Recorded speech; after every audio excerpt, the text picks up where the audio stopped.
Pues ahora voy yo y voy a hablaros de uno de las mangas, de las obras, de los cómics que más ganas tenía de comprar en todo este 2025. La anunciaron a principios de año y hemos tenido que esperar ya, bueno, hasta diciembre para poder comprarla. Me estoy refiriendo a esa Gon de Masashi Tanaka.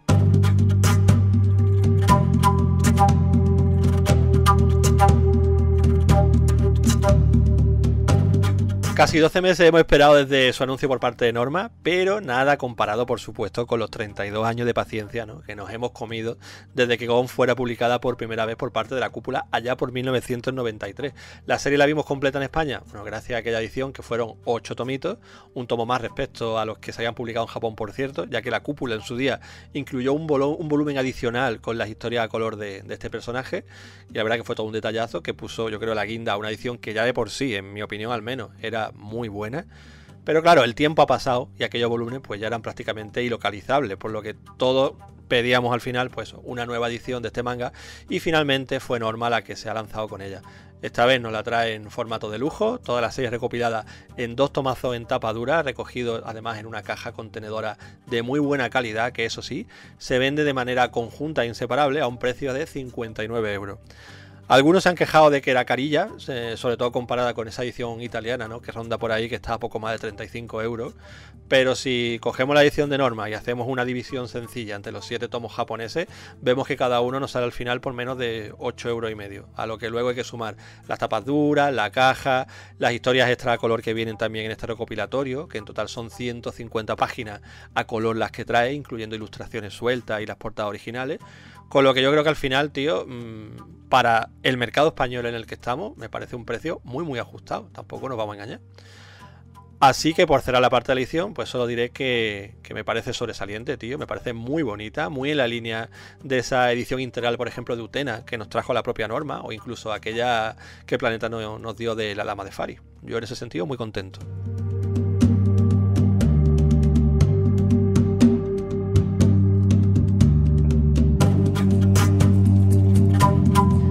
Y antes de pasar a la historia, sí me gustaría comentar que Gon es un personaje que muy conocido en Japón y además fuera también del país, que tuvo un montón de éxito en los años 90 cuando se estuvo publicando por allí, y que con el paso del tiempo, bueno, ha tenido adaptaciones al videojuego en Super Nintendo y en 3DS, por ejemplo, e incluso tuvo un anime de capítulos cortitos creado íntegramente con animación 3D, un poco cutrecilla, eso sí, la podéis ver en YouTube, en la que, al contrario que en el manga, los animales con los que se cruza Gon y demás, pues sí que hablan. Eso sí, yo creo que una de sus adaptaciones o sus apariciones más estelares no fue otra que dentro del Tekken 3, ¿no? Donde Gon aparecía como un luchador secreto dentro del videojuego, que incluso tenía su traje alternativo con el caparazón, como el manga y demás. La verdad que aquello fue un pelotazo, y tan grande fue el éxito de Tekken 3 que aquí en España, al menos a día de hoy, todavía es muy habitual que cuando la gente se cruza con los tomos de Gon, lo que digan es: coño, el dinosaurio del Tekken. Yo creo que es el gran recuerdo que ha quedado aquí de ese personaje. Más allá de eso, pues bueno, pues ha ganado premios como el Japan Media Art del 98, el premio Eine a la mejor edición de cómic extranjero, o también el de mejor edición en el Festival de Manga de Francia, también en el 98.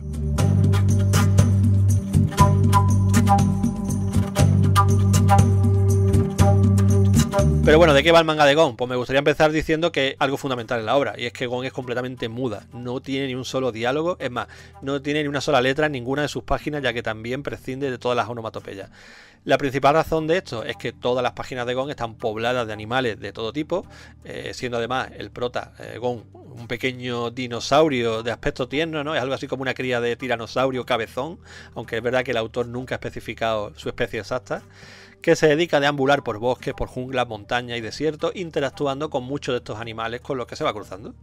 Gon además es una absoluta bestia, con una fuerza brutal y un carácter muy volátil, que puede parecer un tipo entrañable, pero que como se le crucen los cables o hagas algo que no le conviene, es capaz de mandarte por los aires de un cabezazo. Las historias de Gon son todas autoconclusivas y sin ningún tipo de relación entre ellas, literalmente. Podéis leeros cualquiera de sus capítulos en el orden que queráis, sin que esto afecte en nada a la lectura. Es más, no hay ni un solo personaje que repita su aparición entre capítulos, salvo el propio Gon, por supuesto. Luego la extensión de cada historia es variable, normalmente andan entre las 30 y las 60 páginas, aunque hay alguna excepción por ahí, como una que tiene más de 150 páginas, por ejemplo. Y en total vamos a tener 24 historias que se mueven entre la comedia, algunas situaciones algo más dramáticas, la acción, etcétera, etcétera, pero siempre todo con un tono muy entrañable y realista. Y es que al final lo que Masashi Tanaka, el mangaka creador de Gon, intenta mostrarnos es que pues los distintos aspectos de la vida salvaje, podríamos decir, ¿no? Todo ello regado con su estilo amable, que siempre termina por hacernos pues sacar una pequeña sonrisa, ¿no? Pero sin olvidar tampoco nunca la parte menos amigable, ¿no? Que conlleva pues eso, la supervivencia en plena naturaleza. En las primeras historias, por ejemplo, veremos a un Gon algo más asalvajado, podemos decir, ¿no? Que se mueve por el mundo tratando a cualquier animal casi con desprecio, pisoteando a los leones que se cruzan en su camino, martirizando a tiburones, etcétera, etcétera. Pero poco a poco el carácter del dinosaurio, bueno, va a ir cambiando un poquito y lo veremos sobre todo tratando de ayudar a los más débiles e incluso estrechando algunos lazos, ¿no? Con ciertos animales. Es habitual, por ejemplo, que algunos capítulos comiencen con Gon dentro de algún grupo de animales, por ejemplo, siendo parte de una familia de pingüinos, o acompañando a unos cachorros, o convirtiéndose en el guía para unas tortugas recién nacidas. Y ahí sí que aparece más, pues un poquito más empático, no más protector, siendo también en esos episodios donde veremos más directamente lo que decía antes, esa dureza de la vida salvaje. No se me olvida, por ejemplo, un inicio de un capítulo en el que una cría de cerval, ¿no? Que es una especie de leopardo, está al lado de su madre muerta, aparecen unos buitres y devoran a la madre delante de este cachorro, dejando solo los huesos. Y mientras intenta el pobre animal asimilarlo lo que está pasando, aparece una manada de ñus corriendo, arrollan los huesos de la madre y dejan al final solo un montón de polvo y a la cría ahí llorando al lado. Pues cosas así vamos a ver bastante a lo largo del manga. Digamos que Gon es un canto a la naturaleza para todos los públicos realmente, pero en el que no se obvian pues estos aspectos, ¿no? Ciertos detalles más duros y oscuros, y por ejemplo la muerte o la caza al más débil dentro de la vida salvaje pues van a estar muy presentes, como es la realidad. Y creo que este elemento, yo creo que es el que hace más potente la historia de Gon. En los momentos donde las historias tocan esa parte más dura de la vida es donde yo creo que el manga vuela más alto, al menos en mi opinión. Después tenemos muchas otras historias que se decantan por el tema aventurero, ¿no? Hay una en la que Gon, por ejemplo, tiene una odisea subterránea que está muy guapa, y otra donde vamos más por la comedia, como otra en la que Gon y otros animales pues, intentan conseguir la miel de un panal de abejas, ¿no? Y la lían parda. Cositas así también hay. En conjunto yo creo que son una historia que pueden variar ligeramente el tono, pero que siempre, principalmente, resultan muy entretenidas y muy dinámicas. Ya te digo, no tienen texto. Imaginaros, cada uno de estos capítulos leí en un suspiro. Si tuviera que poner alguna pega, pues quizás sería que hay algunas, unas poquitas, ¿no? Que resultan muy similares entre ellas, solo que van variando un poco los animales que aparecen. Y quizás pues se podría haber tirado por otro rumbo en esas historias, ¿no?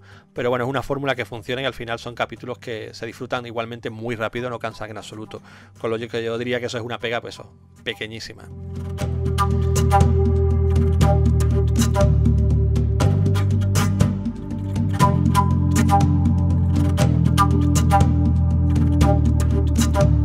Y en un manga sin textos, pues es el dibujo, ¿no? El gran protagonista de la fiesta, por supuesto. Y está claro que este tiene que estar a un gran nivel si queremos que la obra pues brille. Y por si tenéis dudas, os confirmo que es así. El arte de Masashi Tanaka es absolutamente maravilloso, tanto a la hora de representar visualmente a todos los animales y parajes naturales, como luego en su narrativa, ¿no? Que está llena de fuerza y de dinamismo. Su estilo es muy muy realista. Se nota que este tío disfruta dibujando todo tipo de fauna y de flora también, ¿no? Porque su capacidad para recrear animales que es brutal, tío. Da igual que sean tiburones, leones, pájaros, elefantes, todos parece que vayan a saltar de la viñeta en cualquier momento, de lo bien dibujados que están. Todo con todo tipo de detalle en el pelaje, los sombreados, las texturas de la piel, en el caso del elefante, por ejemplo, etcétera, etcétera. La verdad que es espectacular. Es cierto que también vemos una pequeña evolución. Por ejemplo, el primer capítulo, los dos primeros, Gon está dibujado de una forma diferente, ¿no? Más realista, diría yo, pero rápidamente ya retoma ese estilo característico suyo, ¿no? De hecho, diría que Gon realmente es el elemento un poco más chocante, ¿no? A nivel artístico, porque tiene un look súper deforme y bastante kawaii, ¿no? Con lo que al final realmente es como, diría yo, tiene una especie de rareza andante, ¿no? Dentro de un mundo que por lo demás es muy realista. Otro detalle que nos hace también ver el cariño que Tanaka le pone a todos estos animales que dibuja es el hecho de que al final de cada episodio nos deja unas ilustraciones con el nombre de algunos de los animales que hemos visto en las páginas anteriores. Algunos son muy reconocibles, pero después hay otras que son especies más extrañas, ¿no? Y tal. Y la verdad que es interesante, ¿no? Que nos documente un poco esa información y la verdad que mola. Es un detalle que me ha gustado. A destacar también, a raíz de lo que os decía, de que el dibujo es muy realista, que a veces choca incluso el hecho de ver ciertas escenas tan impactantes, Por ejemplo, cuando vemos a Gon cargando con avestruces a cuestas o volando junto a gaviotas, porque resulta que son más llamativas por lo realista que es todo. Los animales están dibujados con tanto realismo, tío, que verlos, por ejemplo, salir volando cuando Gon le pega un leñazo con la cabeza, pues te quedas en shock, tío, porque al final durante mucha parte del cómic, o casi todo el cómic, te da la sensación de estar viendo un documental de estos de la tele, ¿no? De vida salvaje, solo que de vez en cuando pues te aparece un dinosaurio cabezón que le revienta por ejemplo, a un león y todo se vuelve como mucho más rocambolesco. Es un contraste interesante y muy divertido, tío. Y no quiero dejar la parte del dibujo sin hacer mención, por supuesto, a esas espectaculares ilustraciones. Muchas de ellas son a página completa, en las que Tanaka ya se explaya a gustísimo, recreando, por ejemplo, pues bandadas inmensas de pingüinos, o ejércitos de hormigas dibujadas una a una, o simplemente una puesta de sol entre los árboles, también todos representados perfectamente. Yo creo que son auténticos cuadros que nos regala este autor, y que solo por esos momentos y esas ilustraciones hacen que valga la pena pues disfrutar de Gon al completo, tío.